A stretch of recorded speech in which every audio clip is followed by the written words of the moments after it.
हम्म। चलो ये बता दो, आपकी क्लास जो चल रही थी पहले कहाँ तक हो गया था अपने? कहाँ तक लिख चुके थे अपन भाई, ये बता दो।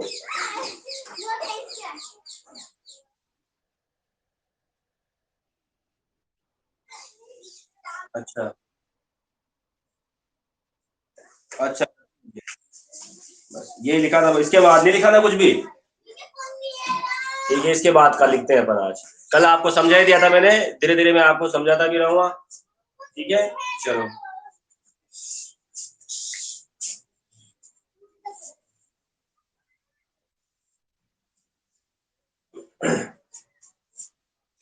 देखो ये सबसे बाहरी स्तर है।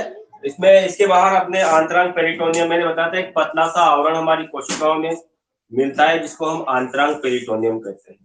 और उस आंतरांग पेरिटोनियम के अलावा अब हम पढ़ते हैं नेक्स्ट मस्कुलेरिस। नंबर 2 आप हेडिंग डाल लेना, मस्कुलेरिस।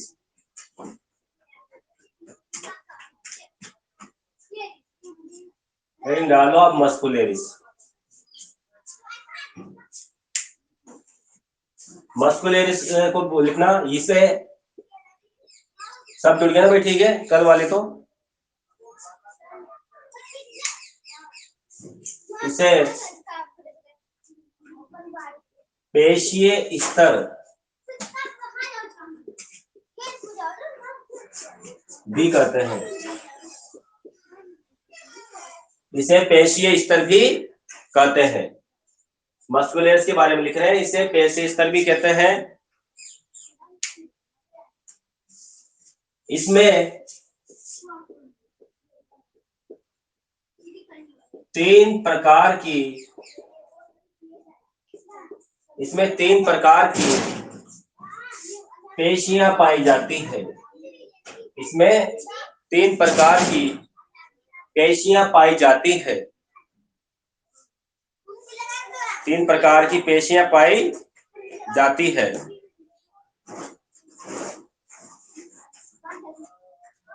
इसमें 3 प्रकार की पेशियां पाई जाती है। नंबर 1,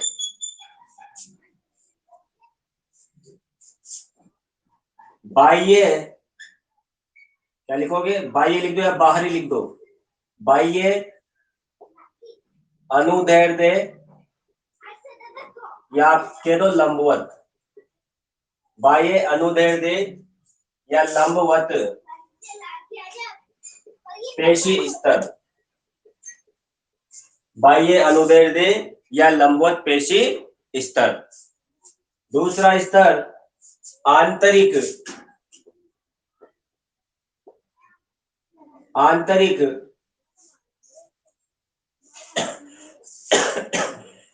आंतरिक वर्तुल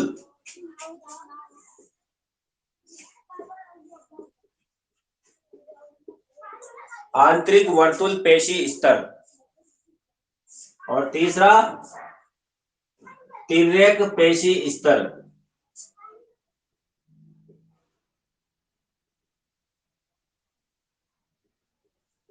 तिर्यक पेशी स्तर। तिर्यक पेशी स्तर। बेटा ये जो है, ये दोनों स्तर है ना, ग्रहणी में मिलते हैं मुख्यतः। कहां मिलते हैं? चलो पहले मैं यहाँ एक लाइन लिखा दूं वहां नीचे, ये लिख लो आप पहले कि बाह्य अनुदैर्ध्य लंबवत, ये मैंने बताया था आप लोगों के सर्कल डायग्राम। सबसे बाहर सिरोसा, फिर उसके अंदर ये बाह्य स्तर, फिर उसके अंदर आंतरिक स्तर, फिर उसके अंदर भी एक वर्तुलाकार ऐसे आमाशय के अंदर ऐसे मिलता है अलग अलग स्तर। एक एक स्तर मिलता है ना? तो एक नीचे लाइन लिखना, नोट लिखना ऐसे, ये कंप्लीट है आपके, और नोट लिखो नीचे। एक नोट लिखना और उसमें लिखना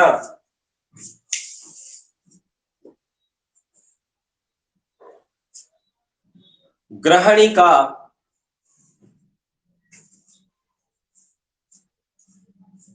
का पेशीय स्तर।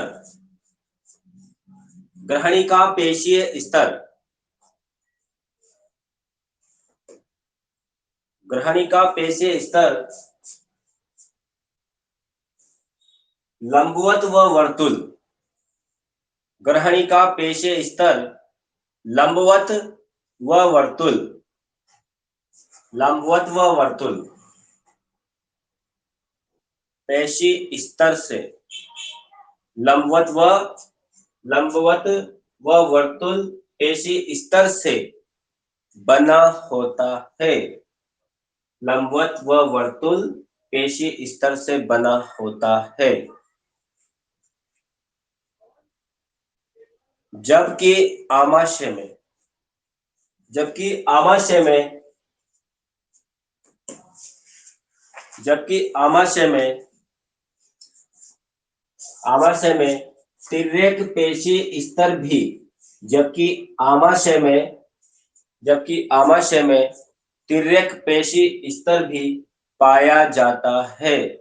जबकि आमाशय में तिर्यक पेशीय स्तर भी पाया जाता है।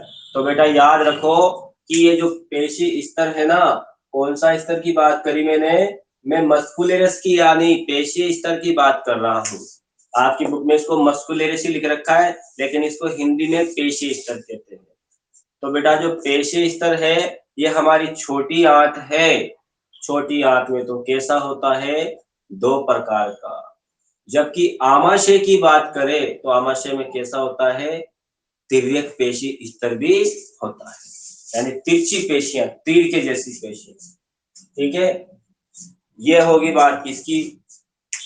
हमारी आंत की परत कौन सी वाली? मस्कुलरस की बात होगी। अब आगे बात करते हैं मस्कुलरस के बाद।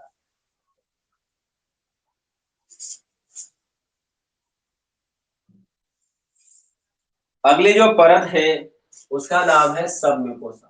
तो तीसरे नंबर पे हेडिंग डाल लो आप, सब म्यूकोसा।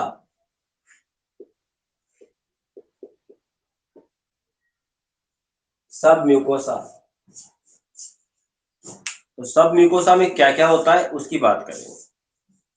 कल मैंने आपको बता ही दिया था कि ये इसके अंदर जो पेशी स्तर होता है उसके नीचे का स्तर भी होता है। किसके नीचे का स्तर है ये? पेशी स्तर के नीचे का स्तर है बेटा।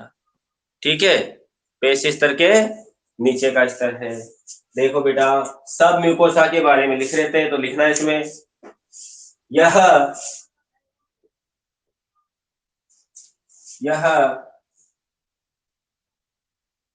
मुलायम, यह मुलायम संयोजी ऊतक, या ऊतकों लिखो, यह मुलायम संयोजी ऊतकों से, यह मुलायम संयोजी ऊतकों से बना होता है। यह मुलायम संयोजी ऊतकों से बना होता है। यह मुलायम संयोजी ऊतकों से बना होता है। ठीक है, लिख लिया आपने, ये मुलायम संयोजी ऊतकों से बना होता है। फिर लिखना यहाँ क्या क्या चीजें मिलती है, इसमें क्या क्या चीजें दिखाई देती है। तो देखिए बेटा, इसमें इसमें तंत्रिकाएं, इसमें तंत्रिकाएं, लसिका वाहिनियां,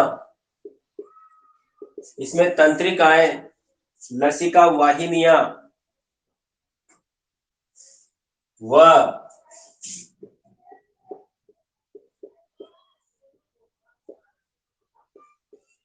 इसमें क्या मिलता है बेटा? इसमें तंत्रिकाएं, लसिका वाहिनियां और रक्त वाहिनियां मिलती है। इसमें तंत्रिकाएं, लसिका वाहिनियां व रक्त वाहिनियां मिलती है। रक्त वाहिनियां मिलती है। फिर इसमें लिखते हैं अपन आगे, यहां पर, यहां पर ब्रूनर की ग्रंथियां, ब्रूनर ये लिखना है आपसे, यहां पर ब्रूनर की ग्रंथियां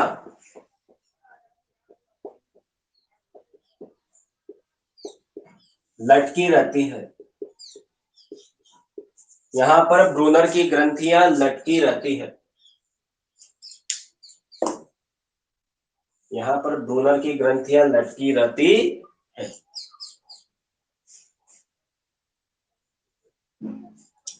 लिख लिया सबने? भ्रूण की ग्रंथियां लटकी रहती है। तो ये हमने जिसके बारे में बात करी बेटा, ये हम बात कर रहे हैं किसके बारे में, हमारी आंत की सब म्यूकोसा के बारे में। तो सब म्यूकोसा में सिर्फ आप इतना ही याद रखो। अब हम सब म्यूकोसा के बाद सबसे महत्वपूर्ण जो पार्ट है उसके बारे में बात करते हैं। हमारी जो लास्ट परत है म्यूकोसा। म्यूकोसा में क्या होता है देखना बेटा, म्यूकोसा की बात कर रहे हैं। नाम लिखो पहले, आप हेडिंग डाल लो चौथा म्यूकोसा, फिर ध्यान से समझो उसके बाद लिखाऊंगा म्यूकोसा। म्यूकोसा मैंने कल आपको समझाया नहीं था, तो पहले समझेंगे। देखो म्यूकोसा कैसे होती है, अगर म्यूकोसा की हम बात करें तो इस तरह से इसको बनाते हैं अपन। इसमें जो परतें होती है इस तरह से बाहर की तरफ, है ना, इस तरह से बाहर की तरफ इसमें कुछ क्या होता है,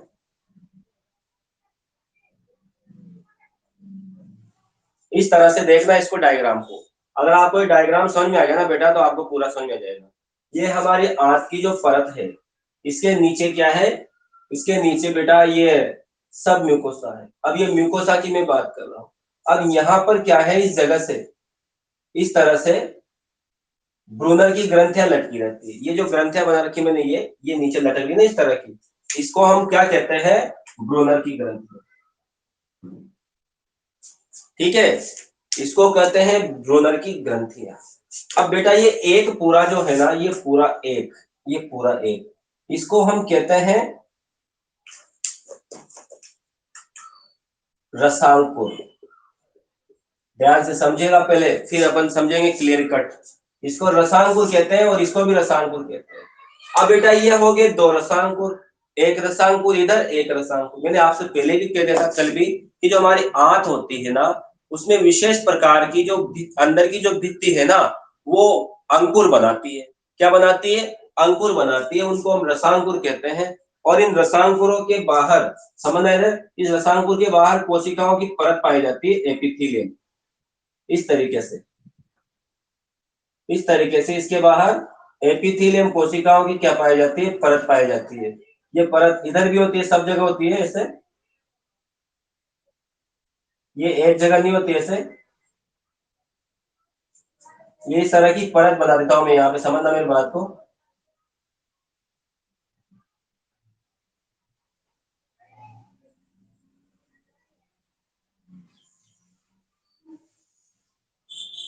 इस तरह से बेटा ये परत पाई जाती है।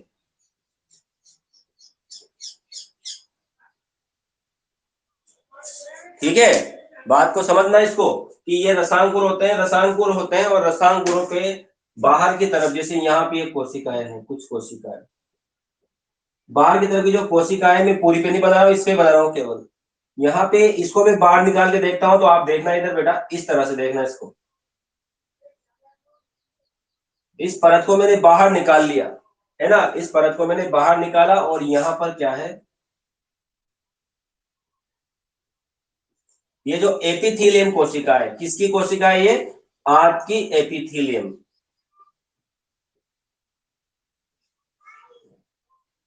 ठीक है, आंत की एपिथेलियम में एक रसांकुर के भाग पर 1000 सूक्ष्मांकुर, याद रखना, एक रसांकुर पर 1000 सूक्ष्मांकुर मिलते हैं। अब आप बताओ ये मंडन करने के पुरुष के जैसा हुआ कि नहीं हुआ? ये हो गए आपके यहाँ पर ये सारे तंतु, इनको बोलते हो आप सूक्ष्मांकुर।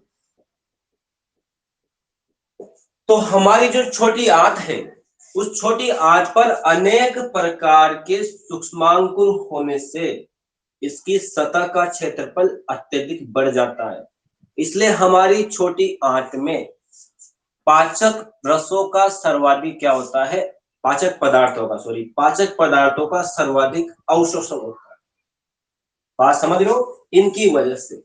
अब यहाँ पर कुछ और कोशिकाएं पाई जाती है बेटा, उनके बारे में भी मैं आपको बताता हूँ। देखना, ये एक सूक्ष्मांकुर की संरचना हम बाद में देखेंगे, पहले हम आंत की दीवार की बात कर लेते हैं। तो यहाँ पर हमने अभी दो चीज देखी कि जो हमारी आंत होती है, आहार नाल की सबसे भीतरी परत होती है ये, और इस पर क्या होती है, यहाँ ध्यान देना। अगर इसकी हम बात करें, ये तो होगी किसके लिए, आंत के लिए, ये आंत की बात कर रहा हूं मैं। आंत भी कौन सी याद रखना, छोटी आंत को ही याद रखोगे ऐसी संरचनाओं के लिए। बड़ी आंत में ऐसा कुछ नहीं होता, आमाशय में भी ऐसा कुछ नहीं होता। लेकिन अगर आमाशय में भी हम बात करें तो आमाशय में क्या होता है, ये इस तरह से नहीं होता, वहां वलन होते हैं, वहां ये फोल्ड होती है इस तरह से, वहां ये वलित होती है, अंदर की तरफ धंसी रहती है। तो बेटा यहाँ पर मैंने बात करी, ये हो गया हमारा सूक्ष्मांकुर, ये हो गया हमारा रसांकुर। अब रसांकुर में जो हमारा रसांकुर है, ठीक है, इसको आपकी किताब में अंकुर बोल रखा है बेटा। क्या बोल रखा है, अंकुर, है ना। इसको क्या बोल रखा है, अंकुर बोल रखा है, ठीक है। इसको हम अंकुर बोलते हैं। अब इसमें देखना बेटा, आगे बढ़ते हैं, चलो। ये रसांकुर है, क्षेत्रफल बढ़ गया। अब इसके अंदर और क्या क्या चीजें मिलती है देख सकते हैं आप लोग इसमें। यहाँ पर एक तो मिलेगी आपको अंदर की तरफ, अंदर की तरफ एक तो मिलेगी आपको इस रसायनकुल में, ऐसी सभी में होगी बेटा, ये ऐसी सभी में होगी इस तरह से,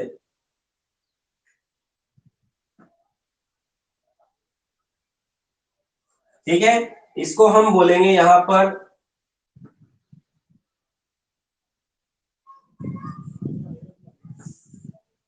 बेटा ये जो नीचे जा रही है ग्रीन कलर की मैंने बनाई है, तीन वाहिनियां मैंने बताए थे आपको, तीन, इसमें तीन है। ये किसमें स्थित है, सब म्यूकोसा में। किसमें स्थित है बेटा ये नीचे का स्तर कौन सा है, ये यहाँ से नीचे का सब म्यूकोसा। तो यहाँ पे एक स्तर है, ये है आपकी लसिका वाहिनी।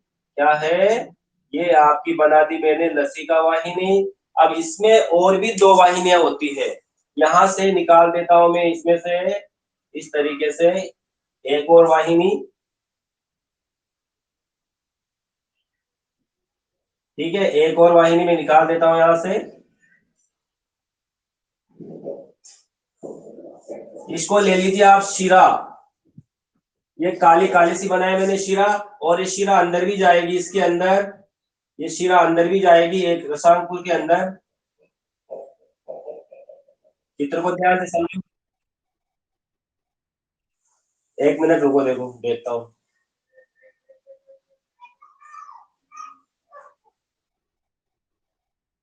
ठीक है, एक मिनट बोल देखता हूँ, एक मिनट देख रहा हूँ, एक मिनट।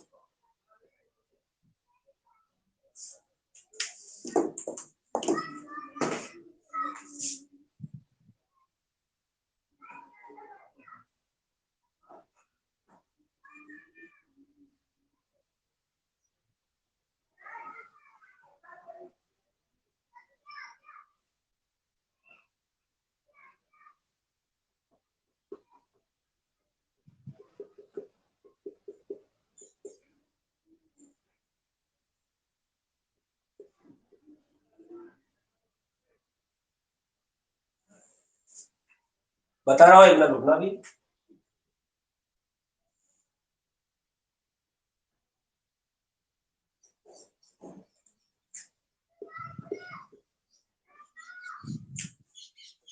हाँ, आवाज कट रही है शायद मेरी, हाँ ऐसा बोल रहे हो। अब थोड़ी देर के लिए आप देखना इधर बेटा इस परतों को, क्योंकि डायग्राम आपको कंफ्यूजन करेगा। यहाँ से मैं आपको कुछ विशेष चीजें बताना चाह रहा हूँ, ठीक है।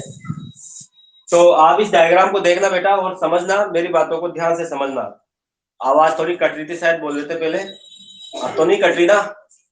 देखो बेटा, आपके किताब में डायग्राम बना रखा है, उस डायग्राम में आप देखना, ये आपको जो परत मैंने बनाई है, जो डायग्राम मैंने बनाया बेटा, ये किसका डायग्राम है, इसके अंदर ये हमारे एक रसांकुर का डायग्राम है। रसांकुर का चित्र बेटा, तो रसांकुर में ये बाहर की जो कोश परत है, इसको बोलते हैं एपिथीलियम। इसको क्या कहते हैं बेटा, एपिथीलियम, है ना। अब इस एपिथीलियम में कई प्रकार की कोशिकाएं मिलती है, ठीक है, कई प्रकार की कोशिकाएं मिलती है। और याद रखना, ये जो गड्ढा है यहाँ पर, ये ध्यान देना, ये रसांकुर हो गया, एक ये रसांकुर, एक ये रसांकुर, इनके बीच में एक गड्ढा होता है, ये गड्ढा, इस गड्ढे को बोलते हैं लीबर पुंज। लीबर पुंज की दरारें, फिर समझना बेटा, क्या बोल रहा हूं कि ये जो दोनों सूक्ष्मांकुर है ना, इन सूक्ष्मांकुरों के बीच में एक ये दरारें होती है, इस दरार को बोला जाता है लीबर कुन की दरारें। क्या बोलते हैं? लीबर कुन की दरारें। अब इस लीबर कुन की दरारों में यहाँ पर, है ना, यहाँ पर कुछ कोशिकाएं मिलती है इस तरह से कुछ कोशिकाएं मिलती है इस लीबर कुन की दरारों में, उनको बोला जाता है पेनेट कोशिका। क्या बोलते हैं बेटा? पेनेट कोशिका। अब ये पेनेट कोशिका क्या करती है?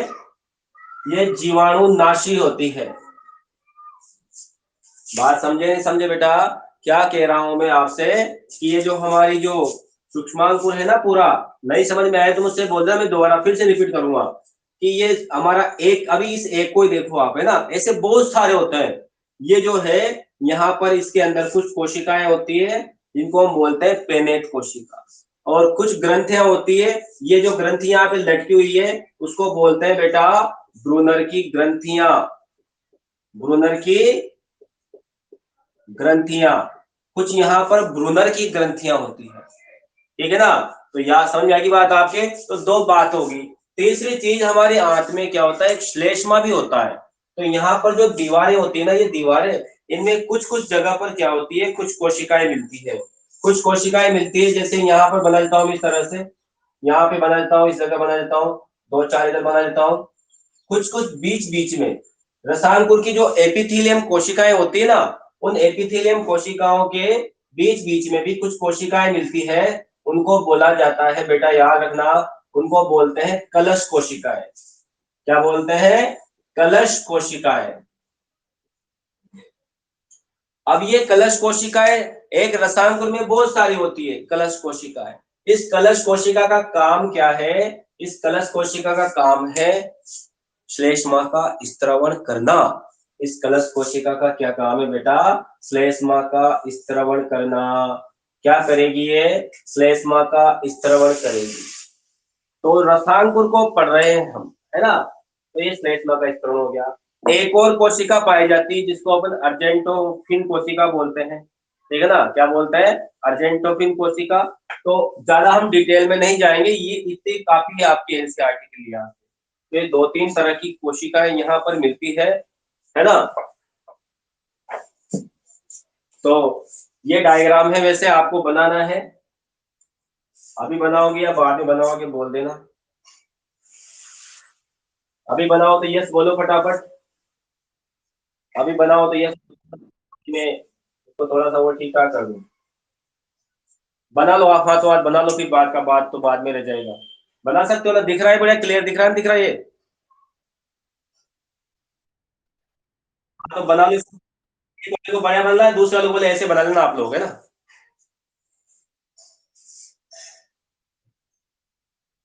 अभी बना लो, बाद में बनाने का तो बहुत गड़बड़ हो जाएगा। फिर समझा दूंगा मैं आपको अभी इसको।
क्या हुआ, क्या हुआ,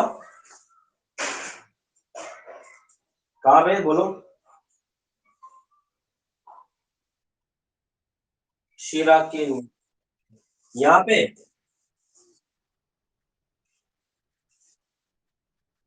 मैंने लसिका वाहिनी, ये लसिका वाहिनी, ये कलश कोशिका।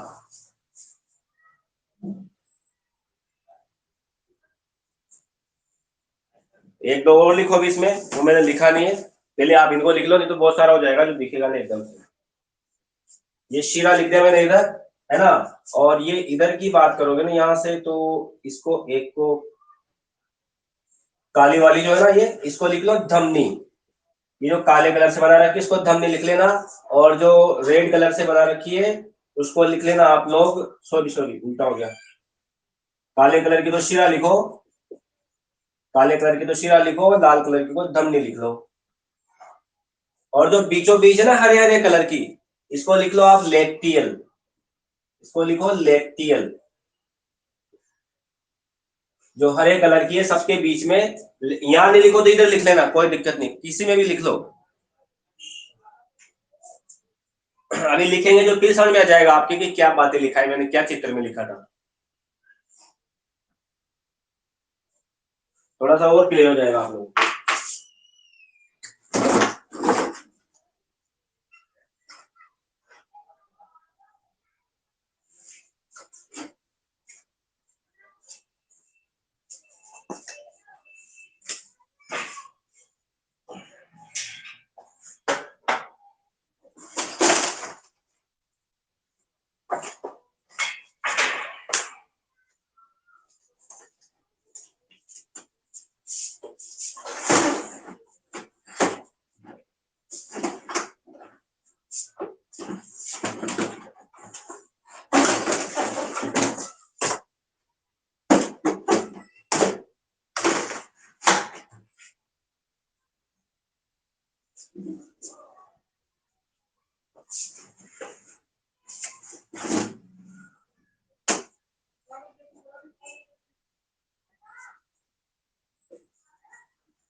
जिसके बन जाए वो यस लिख देना, जो ये डायग्राम बना ले वो यस लिख देना।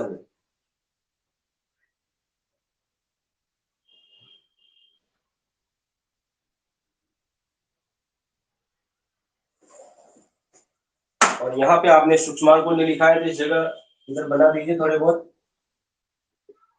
इसके बना दो इधर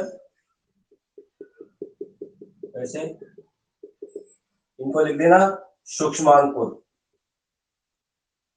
क्योंकि ये डायग्राम आपके बहुत काम का है। एनसीईआरटी में जब भी आप कंपटीशन दोगे ना तो वहां इनके बारे में आपसे पूछा जाएगा। किताब में तो थोड़ा सा दे रखा है बेटा, लेकिन चित्र तो दे रखा है ना, चित्र से तो पूछ सकता है आपसे कोई पेपर में आप क्वेश्चन करोगे।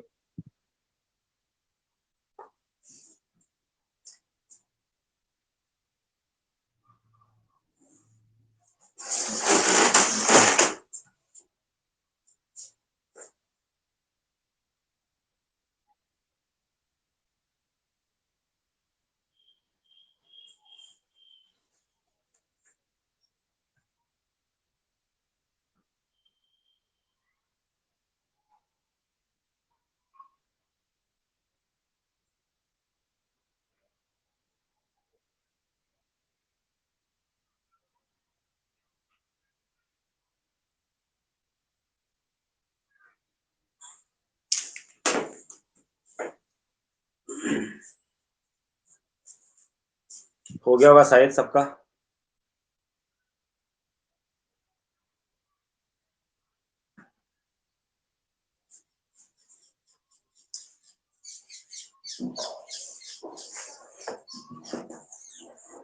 बुक में भी बना सकते हो, लेकिन बुक में इतने सारे नाम नहीं दे रखे बेटा, बहुत सारे नाम गायब है, इसलिए मैंने चित्र आपसे बनवाया यहीं पर, क्योंकि मैं कहता था कि बुक में से बना लेते, वहां आपको इतने सारे नाम नहीं मिलते देखने, एक दो ही नाम दे रखे हैं, गायब हो जाते हैं।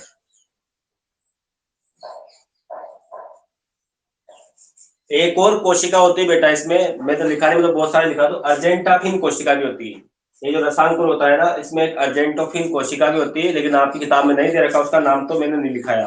है ना, एक अर्जेंटोफिन कोशिका होती है। और बताओ बेटा इसके अंदर क्या क्या होता है। इसके अंदर C++ कोशिकाएं होती है, A++ कोशिकाएं, CDR कोशिका, बहुत सारी कोशिकाएं होती है। एक भी है ये जो सूक्ष्मांकुर है ना, इसके अंदर एक ही कोई 2-4 कोशिका के नाम मैंने आपको लिखा है ना, तो मुख्य कोशिकाएं हैं। इसके अलावा भी इसमें कम से कम 10 तरह की कोशिकाएं मिलती है जो अलग अलग प्रकार के काम करती है, लेकिन अपने इतने ही काम के हैं, नीट लेवल तक इतने ही काम के, ज्यादा आप उनको ज्यादा आगे चलाने हैं। लेकिन बेटा यहाँ की हम बात करें तो अब इसको लिखते भी हैं सब म्यूकोसा। हेडिंग म्यूकोसा की हेडिंग डाल लीजिए आप लोग, चित्र बना लिया होगा, उसके नीचे से स्टार्ट कीजिए लिखना म्यूकोसा। चलो ऊपर लिखूंगा मैं कुछ चीजें रहेगी जो म्यूकोसा।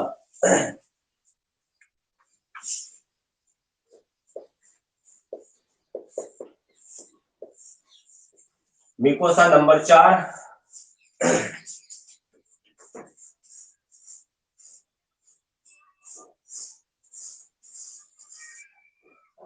अब तो आपको बढ़िया दिख रहा है ना, पहले की तरह प्रॉब्लम नहीं आ रही ना, पहले थोड़े, अब तो क्लियर हो गया सारा मामला है ना। म्यूकोसा, म्यूकोसा में लिखना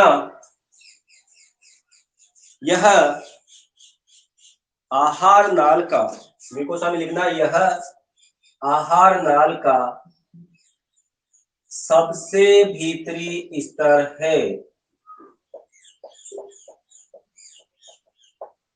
यह आहार नाल का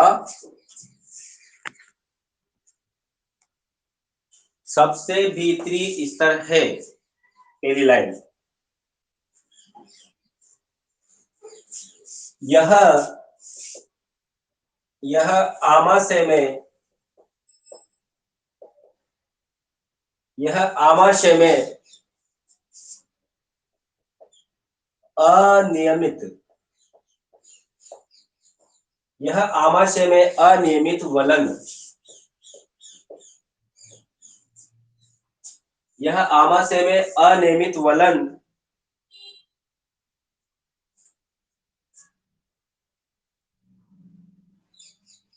वलन मत लिखो, ये लिखो वले, सॉरी वले लिखो, वले।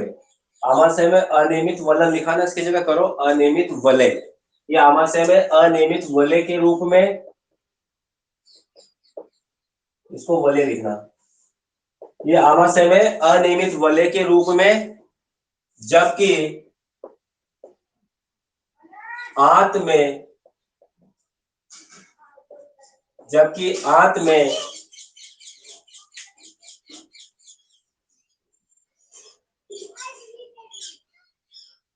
जबकि आंत में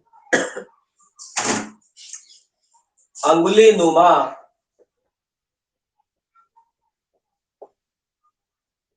प्रवर्ध युक्त होती है,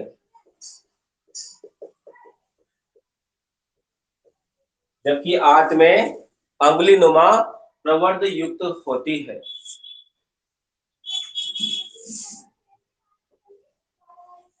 इन प्रवर्धों को,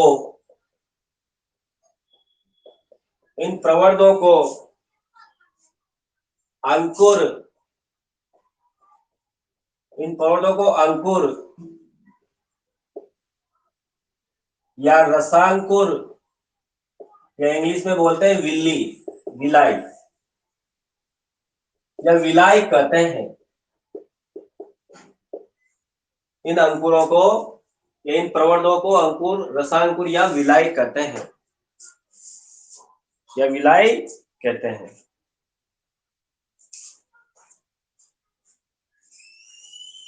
ठीक है, ये होगी हमारे पास विलाई, है ना। अब विलाई में लिखेंगे, विलाई, एक विलाई के बारे में बात करेंगे, तो यहाँ पे आप छोटा सा नोट डाल के ऐसे लिख लीजिए, एरो लगा करके, अंकुर, अंकुर के बारे में लिखेंगे कि अंकुर की संरचना कैसी होती है, अंकुर की संरचना कैसी होती है उसके बारे में लिखेंगे भाई। अंकुर की संरचना कैसी होती है मैंने आपको बता दिया, अब आपको लिखना ही लिखना है, इसके अंदर क्या क्या होता है क्या क्या नहीं होता, तो लिखना ये कहाँ पे मिलते हैं।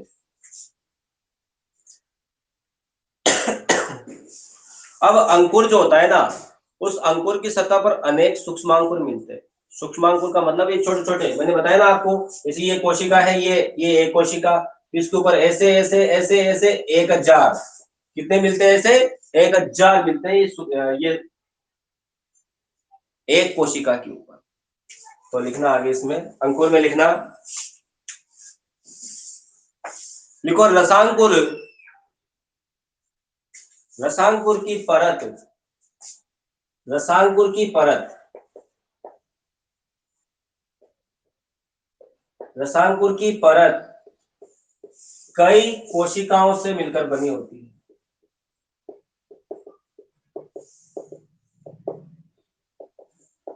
से मिलकर बनी होती है। रसांकुर की परत कई कोशिकाओं से मिलकर बनी होती है।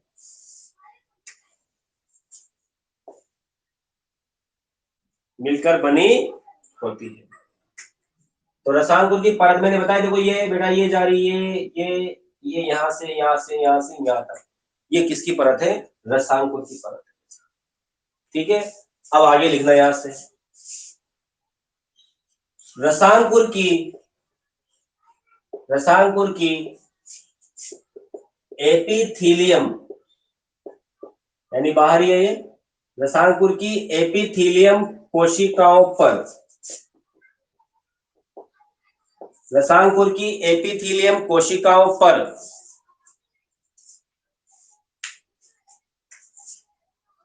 अति सूक्ष्म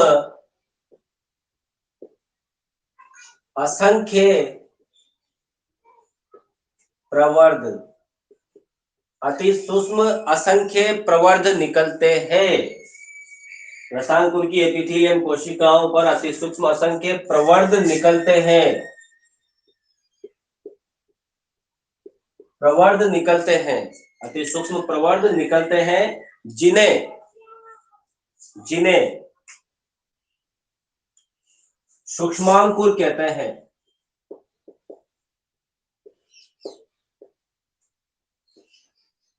जिन्हें सूक्ष्मांकुर कहते हैं, ये हो गया सूक्ष्मांकुर। जिन्हें क्या कहते हैं? सूक्ष्मांकुर कहते हैं।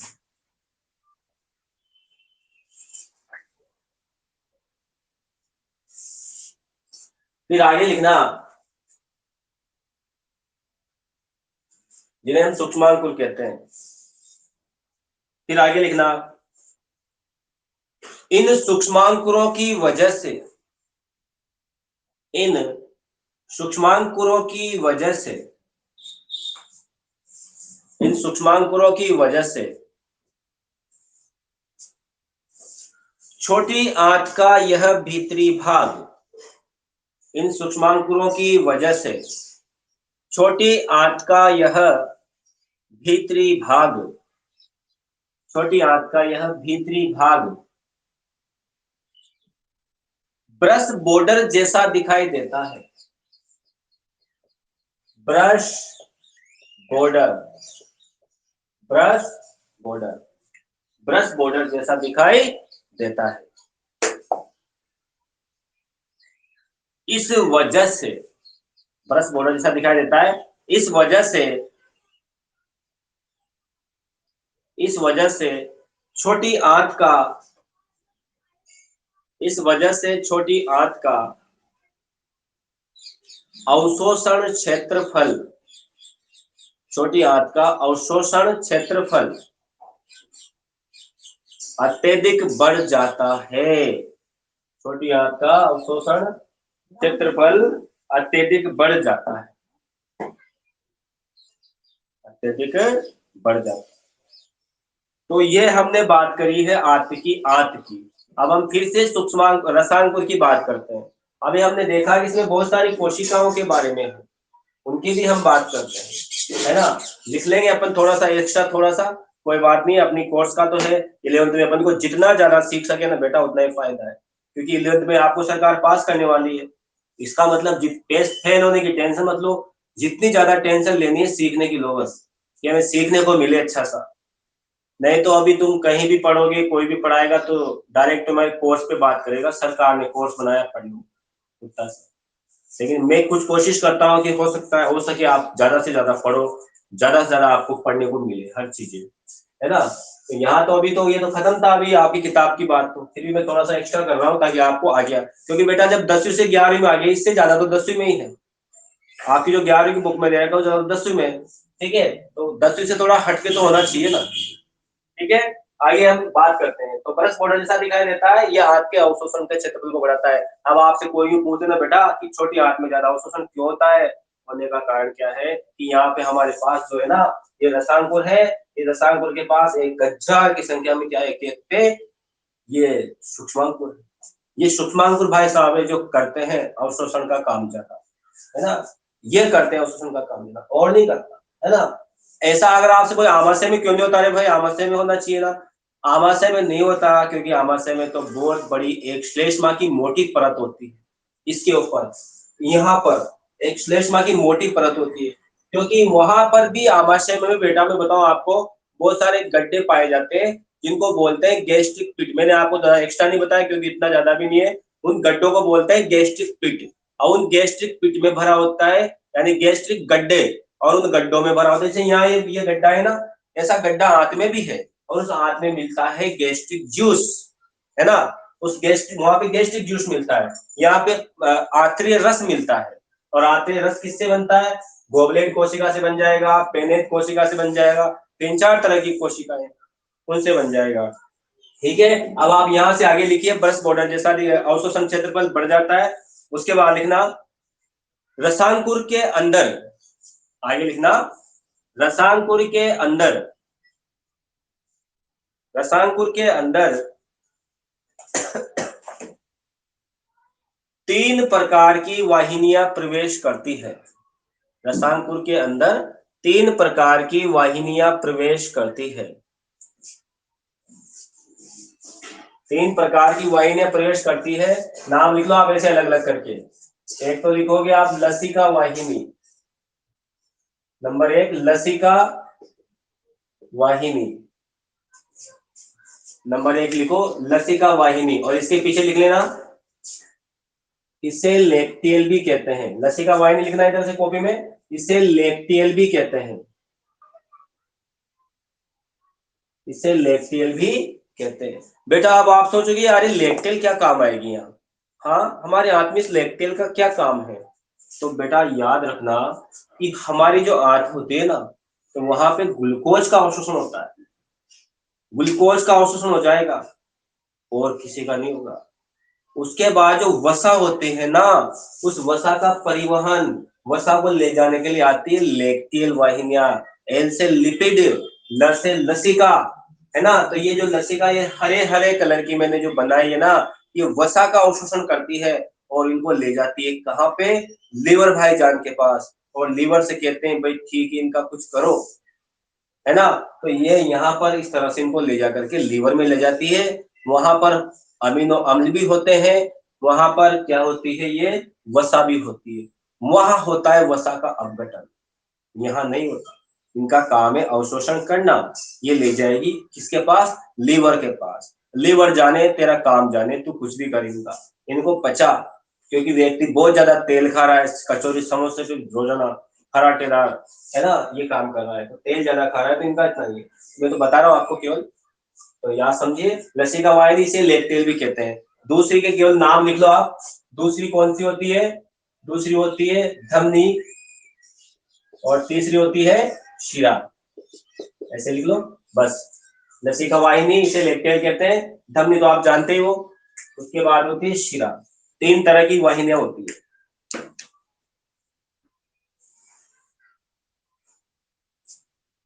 अब आगे लिखना,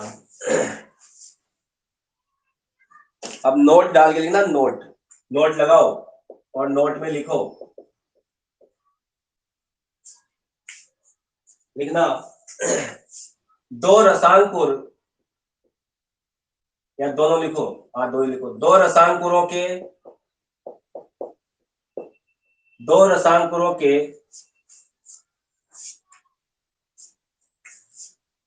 बीच के भाग को, 2 रसांकुरों के बीच के भाग को, 2 रसांकुरों के बीच के भाग को लीबर कुंद, लीवर पुंज की गर्तिकाएं या दरारें, एक ही बात है, लीवर पुंज की गर्तिकाएं या दरारें कहते हैं।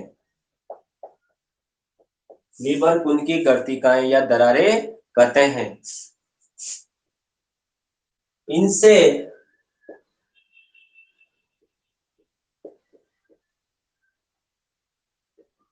ब्रूनर की ग्रंथियों इनसे ब्रूनर की ग्रंथियों का निर्माण होता है। इनसे ब्रूनर की ग्रंथियों का निर्माण होता है। तो क्लियर है बात आपके, ब्रूनर की ग्रंथियों का निर्माण करा रहे हैं हम किनसे, ये देखो यहां से। और याद रखना, आपसे एक बहुत अच्छा क्वेश्चन है बेटा, समझ लेना मेरी बात को, याद रखना। ब्रूनर की ग्रंथियां कहाँ स्थित होती है, तो आपका आंसर रहेगा आंत की सब म्यूकोसा में, वहां लटकी रहती है। जैसे मैं आपसे कहूँ कि ये उंगलियां हैं, ये कहाँ है, जैसे आपसे कहा जाए कि उंगलियां कहाँ है, कि ये डस्टर है इसके बीच में है, तो ये उंगलियां निकल कहाँ से रही है, हाथ से निकल रही है ना। तो यहाँ समझिए, ये जो है ये सूक्ष्माणुओं से बन रही है, निकल रही है। तो यहाँ तक तो क्या है, म्यूकोसा है। और इसके नीचे जो ग्रंथि बनाई थी मैंने, अभी फिर बनाता हूँ, देखो ये यहाँ से इस तरह से ये ग्रंथि बना रखी है मैंने इसमें, ठीक है। ये ग्रंथि आंत की सब म्यूकोसा में होती है। अब तीन बातें और लिखनी है, वो लिख लीजिए। रसांकुर की एपिथीलियम लिखना साथ में, रसांकुर की एपिथीलियम, रसांकुर की एपिथीलियम कोशिकाओं, रसांकुर की एपिथीलियम कोशिकाओं के बीच बीच में, रसांकुर की एपिथीलियम कोशिकाओं के बीच बीच में, रसांकुर की एपिथीलियम कोशिकाओं के बीच बीच में, बीच बीच में कुछ कोशिकाएं पाई जाती है, कुछ कोशिकाएं पाई जाती है। जैसे कुछ कोशिकाएं पाई जाती हैं, जैसे मैंने नाम अभी बताया थोड़ी देर पहले, क्या क्या होती है वो, कुछ कोशिकाएं पाई जाते हैं, जैसे ऐसे लिख लो, नंबर एक कलश कोशिका, कलश कोशिका, ये इसको बोलते हैं गोबलेट सेल, कलश कोशिका या गोबलेट कोशिका। कलश कोशिका या गोबलेट कोशिका, इसका काम क्या है, श्लेष्मा का स्त्रवण, श्लेष्मा स्त्रवण, बस ये लिख लो केवल। कलश कोशिका पाई जाती है जो क्या काम करते हैं, श्लेष्मा का स्त्रवण करती है। दूसरी होती है हमारे पास, नाम लिखा है था मैंने आपको, पेनेत कोशिका, पेनेत कोशिका, ये भी यही मिलती है। इसका काम क्या है, पेनेत कोशिका का काम है, देखो पहले तो हम खाना खाते थे ना बेटा, पहले हम जब खाना खाते थे तो मुख गुहा में कुछ जीवाणु कीटाणु विषाणु आ जाते थे, उनको हमारा लार क्या करता था, मार देता था। यहाँ भी वैसा ही काम होगा। मान लो बाई चांस कोई ऐसा जीवाणु आ गया जो हमारी भोजन के साथ मुख गुहा को भी से भी आगे बढ़ गया, हम जल्दी जल्दी खाना खाते हैं जल्दी जल्दी, तो जीवाणु नहीं मर पाते हैं, याद रखना। जब हम जल्दी जल्दी खाना खाते हैं तो जीवाणु नहीं मर पाते, फिर उन जीवाणु को आंत में चल जाते हैं। अब आंत में कुछ गड़बड़ी करेंगे भाई, आंत में खलबली मचाएंगे, क्या खलबली मचाएंगे, लेकिन नहीं, आंत में भी तो कुछ है। आंत में क्या है, आंत में है पेनेत कोशिका। ये पेनेत कोशिका क्या करेगी, ये पेनेत कोशिका क्या करेगी, उनको मार देगी। तो ये होती है जीवाणुनाशक, जीवाणुनाशक पदार्थ लिख लो आप यहाँ पर, जीवाणुनाशक पदार्थ। ये जीवाणुनाशक पदार्थ का क्या करेगी, स्त्रवण करेगी। तीसरे नंबर पे कोशिका है आंतरीय कोशिका, ये सारी बची कुछ आंतरिक कोशिकाएं हैं भाई, मैंने लिखा जो आंतरिक कोशिका। आंतरिक कोशिका क्या करेगी, आंत्र रस का स्त्रवण, और इस आंत्र रस में बहुत सारे एंजाइम होते हैं। इस आंत्र रस में क्या होते हैं, बहुत सारे एंजाइम होते हैं, उनकी बात हम करेंगे।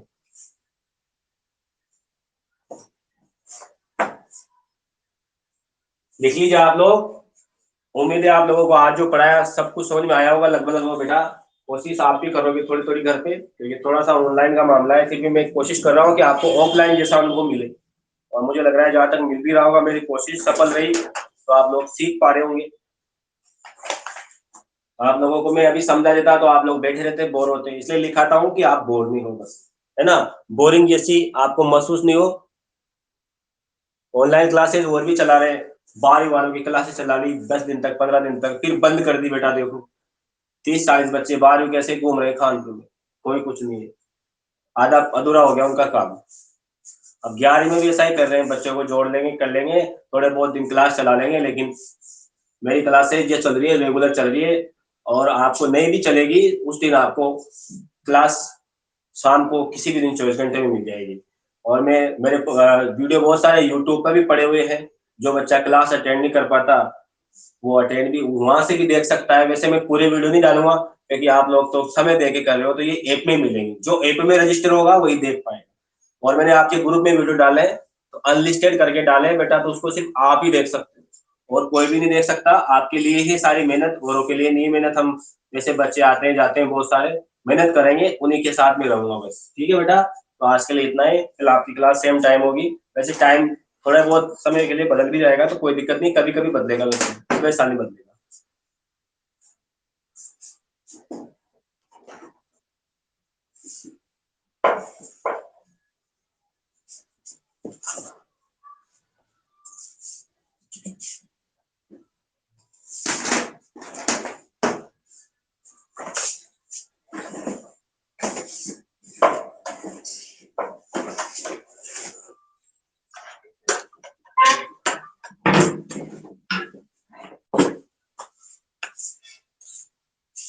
ठीक है भाई, किसी को कुछ पूछना हो तो बोलो। योगेश, योगेश।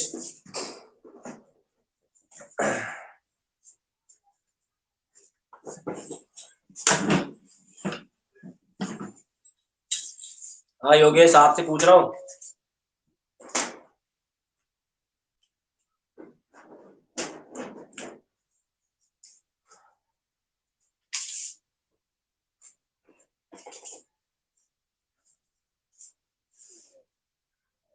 अरे योगेश,